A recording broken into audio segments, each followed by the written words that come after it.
Alibaba and the 40 Thieves. In Persia, there lived two brothers. Qasim became prosperous after marrying a rich widow, while Alibaba remained a poor woodcutter. Living on the wood he chopped from the forest every day and sold. One day, hearing horses tramping, Alibaba climbed up a tree after hiding his asses. He saw 40 thieves taking large bags from their horses' backs and following their chief to a rock. The chief said loudly, "Open sesame!" A door opened in the rock. They entered and the door closed. After a while, they came out with empty bags and the chief said, "Shut sesame!" The door closed and they rode away. Alibaba stood before the rock and repeated, "Open sesame!" When the door opened, he saw a cave full of gold and silver jewelry, gems, bags of gold coins, rich silk dresses, and so much more. He collected as much gold as his asses could carry and closed the door of the cave, saying, "Shut sesame!"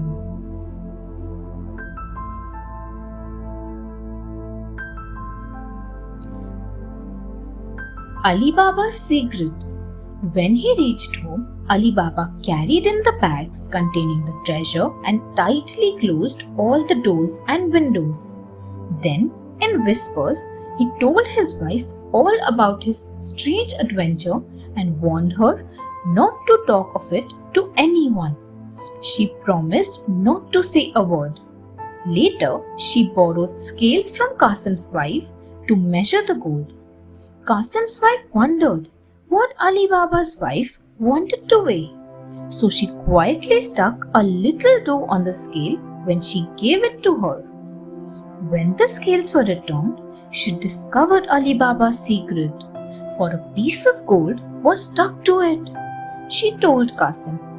He managed to get the truth from Alibaba and greedily decided to get some of the treasure himself. Meanwhile, the robbers had realized that some of their gold was missing. They were sure the thief would return for more and decided to catch him.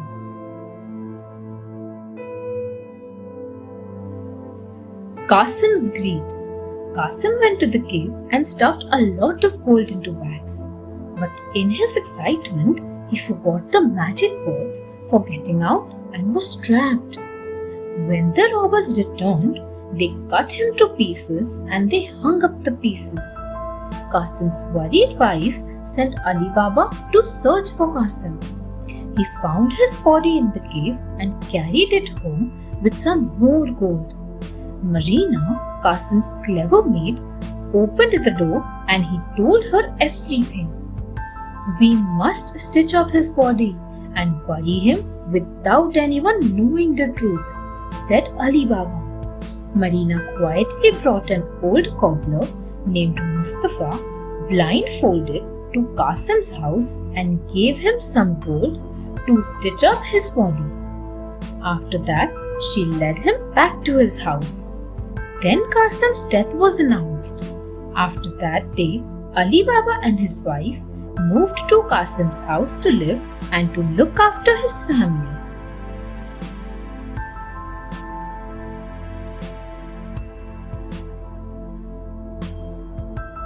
The truth discovered. The thieves knew someone had entered their cave when they saw that the body had been taken away. "We must find out who he was," said the chief. He sent a spy to the town and the man found Mustafa, who was boasting that he could stitch up not only shoes but also dead bodies. "That's wonderful," said the spy. "But how can I believe you till you show me where you stitched up the body?" "I can find the house if you blindfold me," suggested Mustafa. When he led the spy to Kassam's house, the robber made the mark of a cross on the door with the chalk. He returned to tell the chief what he found out. "We will go there at night," decided the chief. Then we will get our treasure back. Marina, however, saw the chalk mark and realized what must have happened. She marked all the neighbors' doors with crosses.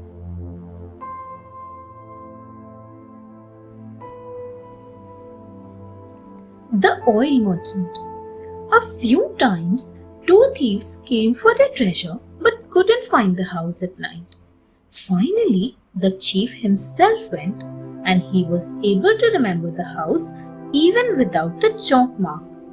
As for punishment, he killed the two thieves who had failed in their duty.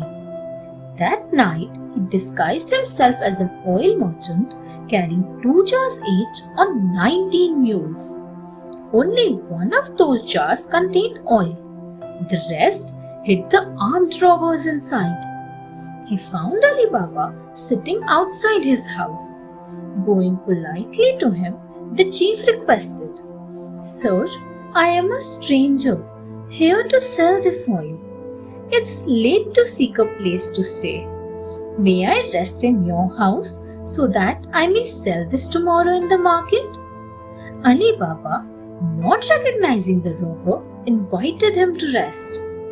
Before going inside to sleep, the chief whispered to the hidden thieves that he would give him a signal sometime in the night to come out.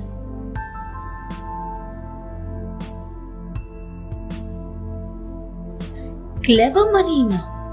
When Marina came into the yard, one of the thieves, thinking it was the chief, asked softly, "Is it time to come out?" Marina was alert. She whispered back, "Not yet."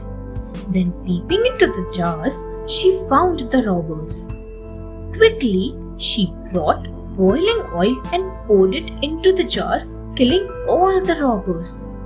The chief was so frightened when he found all the robbers dead that he ran away. Alibaba and Marina dug a huge pit to bury the robbers. The chief, however, returned to take revenge and became friendly with Alibaba's son. But Marina recognized him, even in disguise, and saw his dagger. She danced with a knife to entertain the guests and stabbed the chief to death. When she told Alibaba about the robber chief in disguise, he was so happy that he married her to his son. Alibaba and his family lived prosperously with no fear of thieves. Thanks for watching. Do like, share, subscribe to Sahil Book House.